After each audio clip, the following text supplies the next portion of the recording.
Magandang hapon mga kabay. So ito yung pangalawa kong repair mga kabay. 39388B. Pangalawa to. Kanina iyon. Pero ito mga kabay, hindi pala sila pares ng model. Dito 50 labo naman ako Dito 5033. Ayan.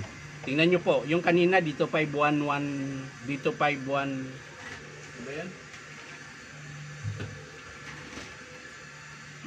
Dito 5133 yung kanina, yung nauna kong na-repair.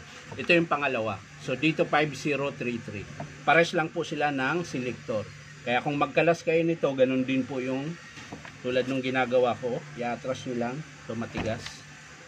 Kailangan nyo ng plies. So pag kinalas nyo, nakaganyan. Yan.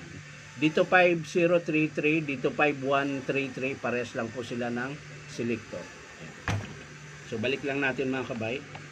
Ayan, matigas. Ayan. Testing natin. So ito mga kabay, gumagana. Ayan. Naka-reverse po yan. Lagay natin sa forward. Ayan.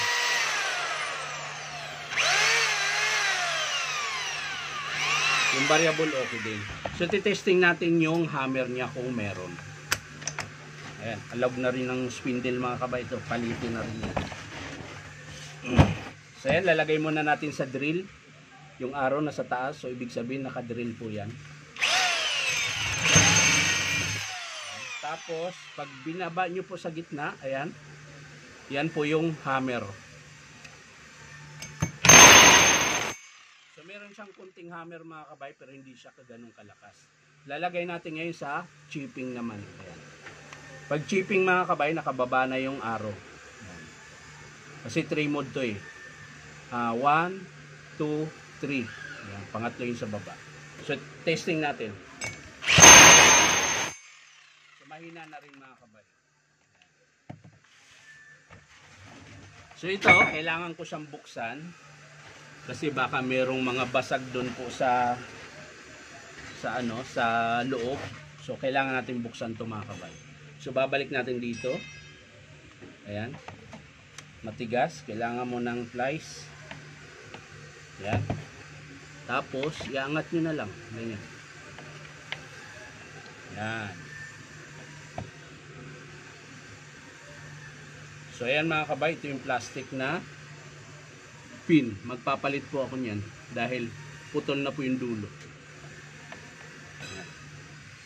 So yung spring nya okay pa. Yan. So, check lang natin yung loob.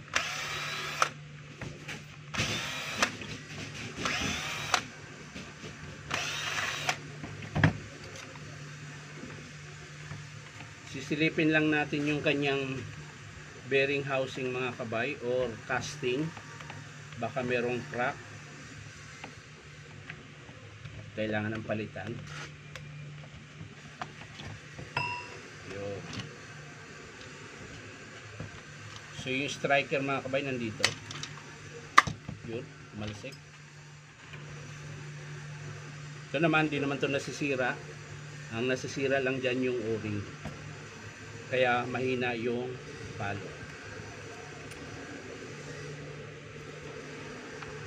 So yun po yung tsura niyan mga kabay. So ito yung pinaka washer. Ayan. Ito kasi minsan nababasag ito eh. Kaya tinitingnan ko. So ayan mga kabay, buo po siya. Ayan. Yung bearing niya mga kabay, ito. Yung nakaraan, meron akong pinalitan na ganito, basag. So ito mga kabay, buo. Ayan. Wala po siyang basag. Piston niya, okay pa rin. Ayan. So pag ganito mga kabay, wala siyang hammer. Ang papalitan lang dito ay itong o-ring sa striker, tsaka yung buong spindle. Ayan, ito po. Yan, yung buong spindle na yan, papalitan natin yan. Para lumakas uli yung hammer. Ayan. So, dito sa kanyang, ito yung intershaft mga kabay. So, gagalawin mo lang to, ito. Ayan, ayun, malakas ng palag. Ay, hindi. Dito lang pala sa ilalim. Ayun, wala pa siyang palag mga kabay. Hinawakan ko pa sa itong dulo. Yan. Pag hinawakan mo yan dyan, diniin mo, pababa, pag may palag na, ibig sabihin palitin na po yan. Ito buo pa. Okay pa mga kabay. So ayan mga kabay. Bali, check na rin natin yung carbon pala. Kung maiksi. Maiksi na.